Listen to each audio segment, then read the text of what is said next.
This is a recording between Kelly and Rosana Hart and myself. This is Monday, 27th of March, 2023. I'm still thinking in the past. So let me just say something you can edit out. We're getting the best view of the bottom of your nose. Better. okay. So now you're back again. It doesn't matter that much. Can we start by talking about how you first found and came into Subud? Yeah, and I came in before he did. I was living in Berkeley, and I was working at the Alamosa County Probation Department with Renee Goff, who back then was still Renee Clancy. And I used to ride to work with her. And so she told me about Subud. And as a result of that, I got very interested. And I went down to the Berkeley Subud Hall, which was at that time a dance studio filled with mirrors, which was a little discombobulating. And after doing my usual probationary period, I was opened. And then Kelly came in later, you can tell that. I was introduced to Subud through my sister Alexandra and her husband Roland Jacopetti.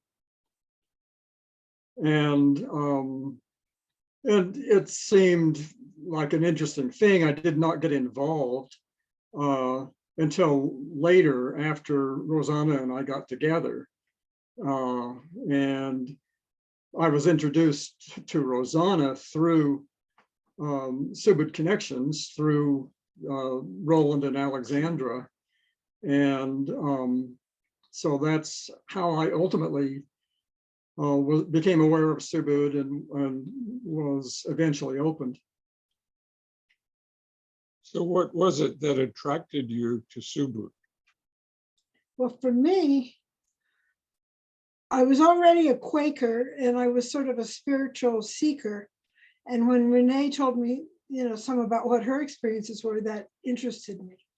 And I might mention, I got opened in the late 60s and Kelly got opened in the early 70s. And by the time Kelly got opened, we were living at a place called Sunshine Camp in Forestville, California, which was a family compound. And so Roland and Alexandra were right there, and we had a big hall we could do Latihan in. When we first got together, we were living in a school bus that I had converted into a home, parked in Jenner on the coast in California along the Russian River. And Rosana would go off to do Latihan, and it would take her several hours to go all the way to Sonoma or wherever she went, or Marin County to do Latihan and then come back.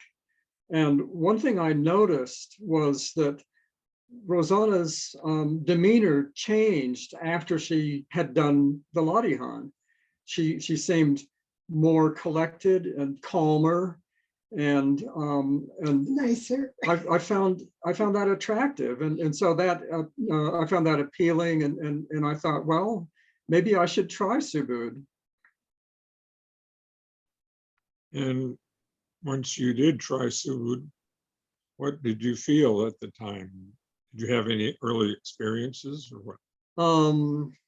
I was opened at the place where we moved from Jenner to a place called Sunshine Camp in Forestville, California. And it was a family commune. We were living with Roland and Alexandra and my other sister Molly and her husband and their kids. And we all bought this old summer camp together. And it had been a Catholic summer camp, but it had a beautiful little chapel that was part of the compound. And we used that chapel as a Latihan hall. And I was opened in that chapel with Roland and we think Hardwin Apgar. Hardwin Apgar Mhm. and possibly Justin Pope and several other people, men helpers, came and I went through the opening process, and I wasn't sure what to expect, but I was thrown to my knees. I mean, it was very powerful for me, and you know, I was down on the floor for a long time. You know, I couldn't even get up, and the transformative power of that experience really impressed me. So after having been opened, I have done Latihan fairly diligently ever since then. And it's been, for me, it's been about 50 years. Wow. Yeah. How about you, Rosanna? I did it for a couple, 2 or 3 years longer than he did. And I might mention, we got married through there, and we've been married 50 years now. And that might be one of the benefits of Subud, that we stayed together. Yeah. It Well, helped. Roland and Alexandra didn't stay Yeah, together. lots of Subud couples do, of course. So have you had any unusual experiences through the Latihan that kind of stand out?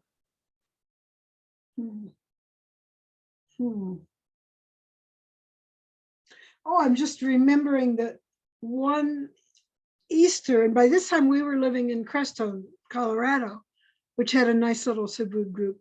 So one time when we were doing Latihan on Easter Sunday, I had a whole process of being at the foot of the cross while Jesus was being crucified. Wow.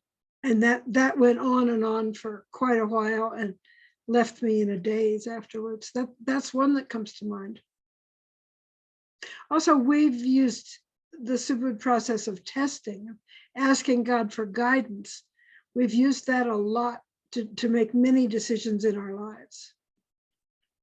And have they always been beneficial decisions or results? Pretty much. There may have been some that weren't, but yeah, if we weren't totally clear about it, we just didn't do it.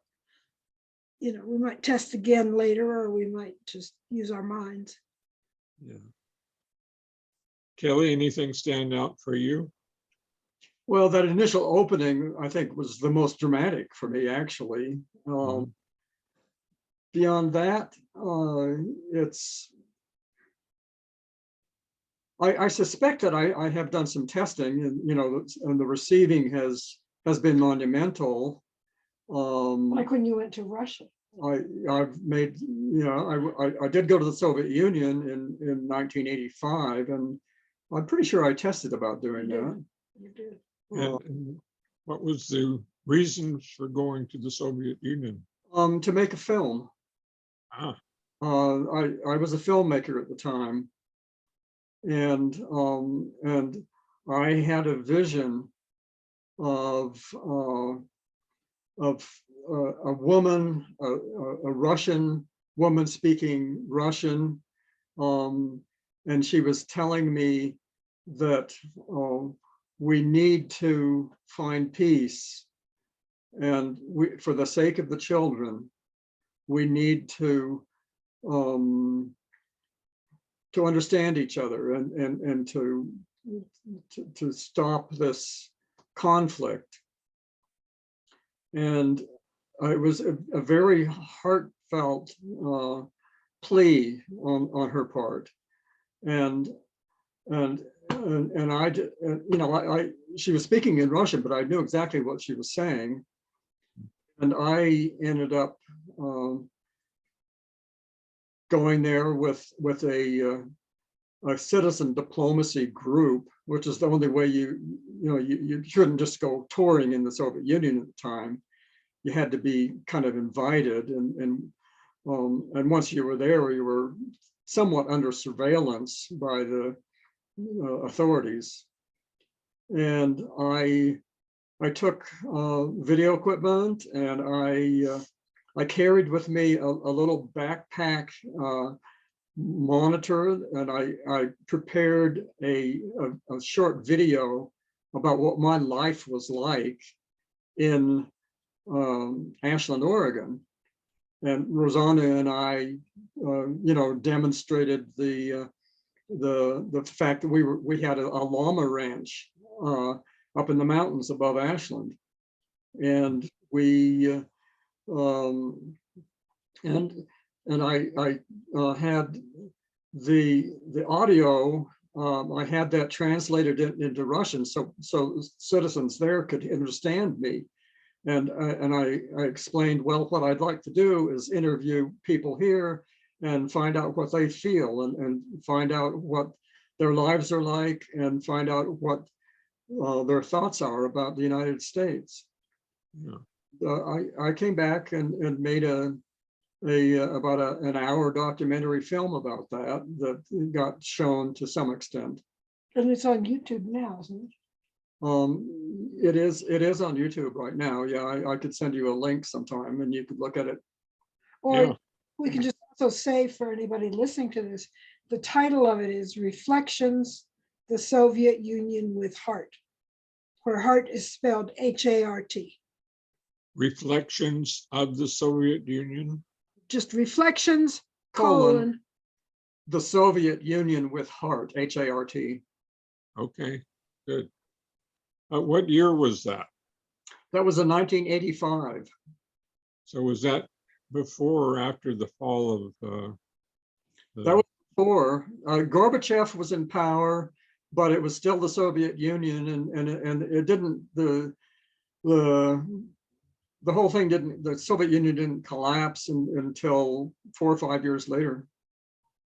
I just want to say about this that the whole fact of going was something he wouldn't have done without Subud and testing.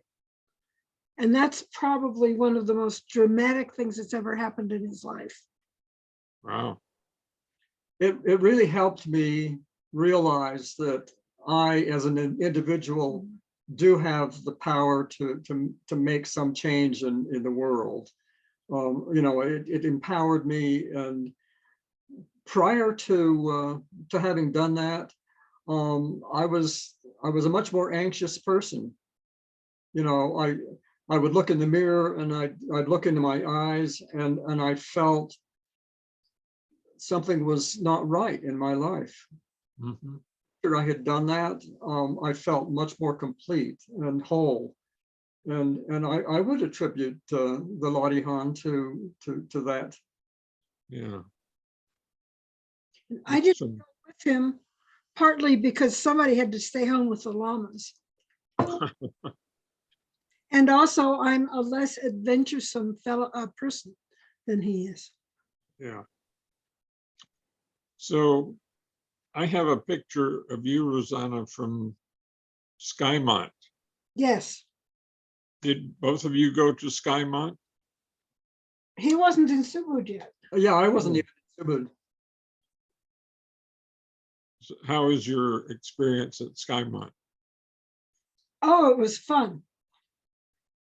I had driven across the country with Renee, who was still Renee Clancy back then, and what was her name? Viviana Brody. Yeah. And and then I don't remember if we drove back or if I flew back or what. But okay, you've sucked me into telling my favorite Bapak story. Okay.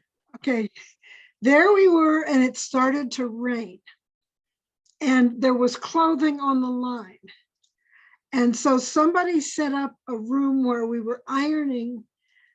People were taking the clothing off the line, but it was damp. And then there was a ironing room set up. And, I'm not really the sort of person who wants to be near Bapak and wants to, I sort of, my Quaker background was more like Bapak introduced us to this, and thank you, Bapak. And then now it's me and God. So I wasn't, I wasn't I wasn't a groupie at all. So somebody said, well, could you do some ironing? I said, sure. So I went in and they gave me a pile of Bapak's underpants. Underwear, wasn't it? Underwear. Yeah, well, they were pants. They were short. His undershorts. Okay. And so try ironing those without thinking about the contents. Anyway, that was one of my Bapak stories. So did you have any out of world experiences during the ironing of Bapak's underpants? No, but I have to admit that that evening when he went into the hall to give a talk and he walked past us, I was wondering, well, I wonder if he's wearing any of the ones that I ironed. That's quite a story. I wasn't going to tell that one, but because it's a little embarrassing.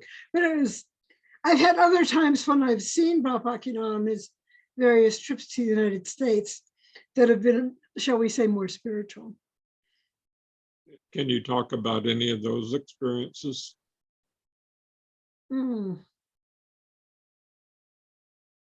I just think that, they were wonderful big Latihans often. And I can't really think of it. I mean, anybody who's been to see Bapak a number of times, it all kind of merges. But, they were, I do remember one thing. He was doing some testing about different nationalities, and I remember he tested. And the funny part about this is, with my imagination, I can't remember if I actually tested it or if I was sitting in the audience watching other people test it. But what we tested that sticks in my mind is, how does an English person laugh? And I think I actually tested it because I remember sort of going with sort of a held in. Yeah. Interesting. Kelly, do you have any experiences being around Bapak? No. I can recall only one time actually in San Francisco when he was traveling and visiting, and there was a very large hall and a whole lot of Subud members there, and I'm pretty sure that we did a Latihan with Bapak there, and it was wonderful, and it was nothing in particular that sticks in my mind about it. I'm glad I had at least that opportunity to meet him or see him. Yeah. How about different California congresses or anything like that? Does any of those stand out for you? I went to some of them. And then later, when we lived in Olympia, Washington, I think we both went to a Congress up in Seattle or Tacoma, Seattle, I think. I think that was that might have been a national Congress. But I just remember, developing friendships. Oh, here's one. In one of the California Congresses, I met Hamilton and Miriam Brannon. Mm-hmm. I don't even remember if they already had those names or if they were something else. And then I didn't see them for a long time. And then we and they both ended up in Crestone, and they became very close friends of ours. And that was like at least 15 years later. Yeah, I remember meeting Miriam and Hamilton at the gathering in Spokane, Washington. The World Congress there. Yeah, and at that point they were living in Crestone, Colorado, and they told us about their life there and described the situation, and it seemed very attractive to us.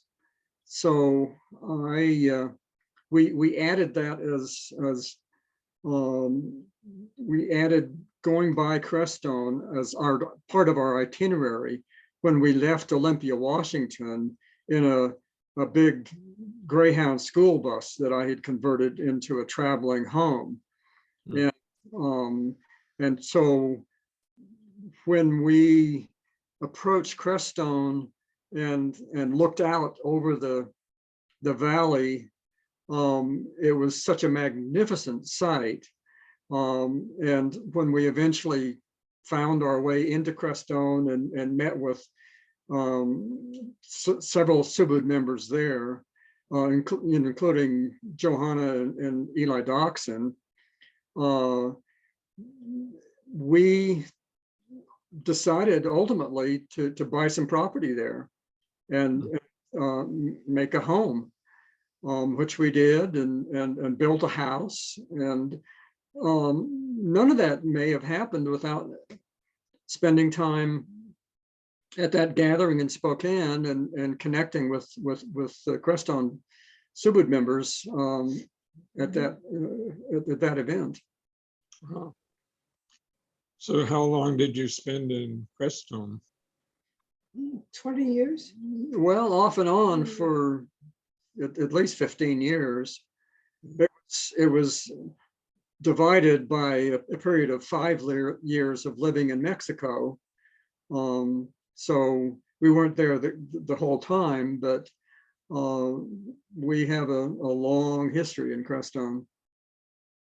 So how did Mexico get involved in all this?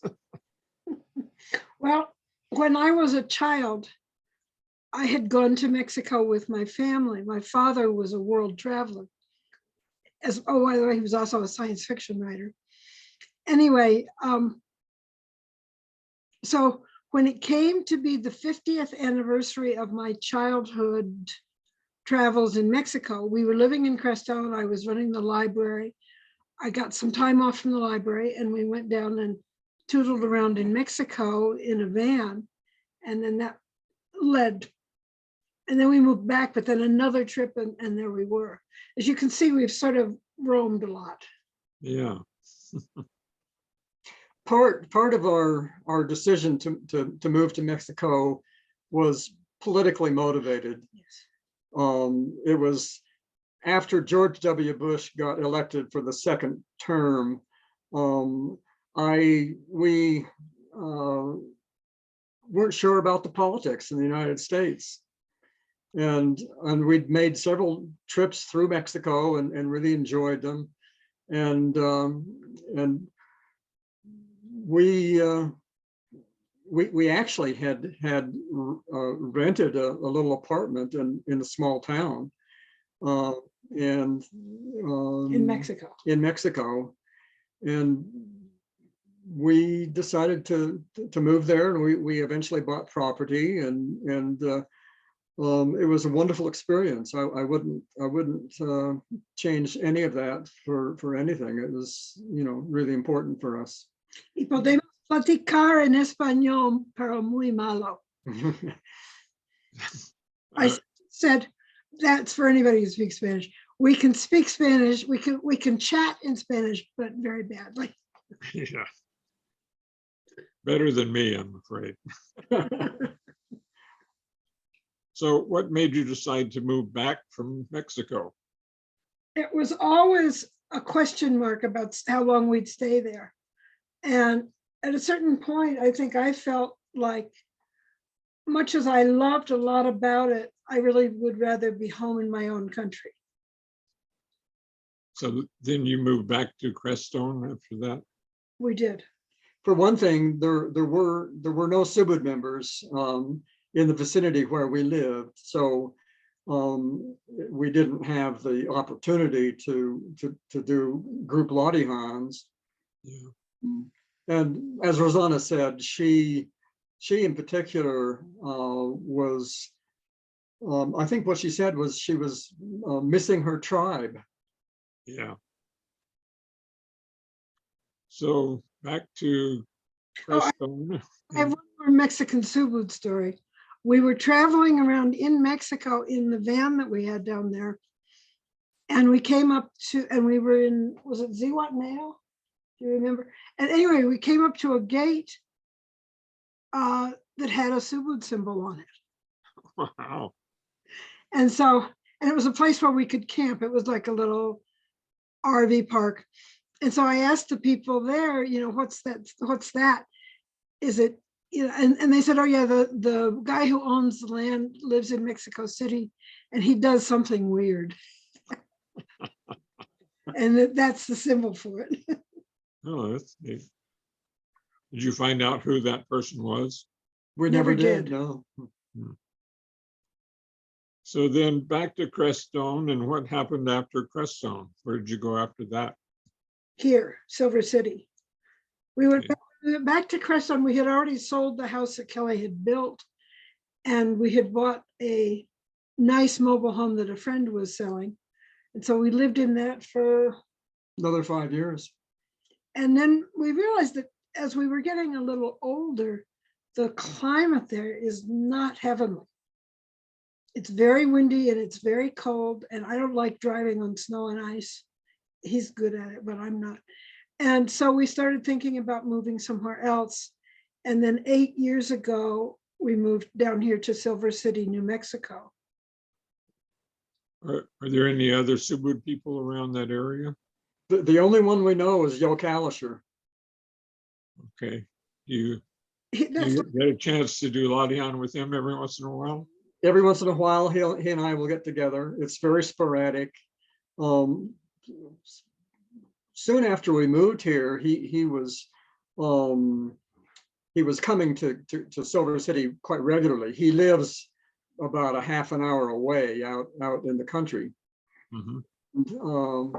He was coming every weekend to sell things at a farmer's market, and he and I would get together on those days very frequently. But that has changed. He hasn't been doing that much anymore, and months will go by before we connect and do Latihan. But whenever we do, we always have a wonderful time. Yeah. He's a great guy. I watched your prior interviews with him, and I thought it was quite interesting. Good. I want to mention something else I've done here in Silver City. Two things I've done. One is I had been raised partly Episcopalian, and then I had become myself a Quaker and stayed with that. But when we got here, I went and talked to the priest at the Episcopal Church, and he could have practically been a Quaker for the kind of radical guy he was. So I am now a member of the Episcopal Church here, and that gives me a spiritual community, since I don't have that with Subud. But I have it with Subud in another way, which is, I don't know, just maybe a year ago, I have a Facebook page, and the address for that is facebook.com/ and then my name, which is spelled, Rosana is spelled Rosana. It's short, like I am, no extra letters. Hart, H-A-R-T. So facebook.com/ Rosana Hart. I started connecting with Subud people all over the world and inviting them to join my Facebook page. So now I think my Facebook page is mostly people I have physically known in the past in Crestone or other places I've lived, and Subud folks. So any Subud people who would like to join it, I gave you the address. And I write about Subud there a little bit, not a whole lot, but sometimes. Okay. I've already told them we're doing this interview today, and that I gave the link to your YouTube page, where you've got how many now? Hundreds of. You know how many there is? Not hundreds yet, but Dozens anyway. it's quite a lot so far. Maybe we could say gazillions. Okay. And so I gave him a link to that. And then when this interview goes up, I'll put a link up for that. So that's another way that I'm having a Subud connection. Yeah. Now, you mentioned earlier something about Roland Jacob Petty. Are you related to him? Yeah. Well, Roland is my brother-in-law. Well, he died recently. So you're Alexandra's brother? I'm her brother. Okay, yeah. I have pictures of Roland and Alexandra from many, many years ago. If you put them up, you've seen them. Yeah. And he just died fairly recently, correct? I was intrigued by those photos. Rosanna showed them to me, and wasn't Simon Kelly in there too? Yeah. I took a lot of pictures of Simon Kelly back then. Are you related to Simon? No, but Simon was instrumental in my film career. He was quite knowledgeable about the process of editing film, and he showed me. He gave me some demonstration and some instruction about how to go about editing film, and so I owe him a debt of that knowledge. Yeah, you remember when he passed away? It was quite a long time ago. Yeah. Yeah. That reminds me of another benefit of being in Subud, which is the friends you make and the way you inspire each other. And we've been talking about that as we've been thinking about getting ready for this interview. We've been remembering different people. And I'm still in close touch with a woman who's no longer in Subud, but she lives right near the Marin Subud Hall. And her name is Rohana McLaughlin. And she is more of a Buddhist than anything now. But we talk on the phone about once a month and stay in touch. Oh, good. And there's others like that too, like Renee Goff, I'm not in very much close touch with, but every now and then there's some connection.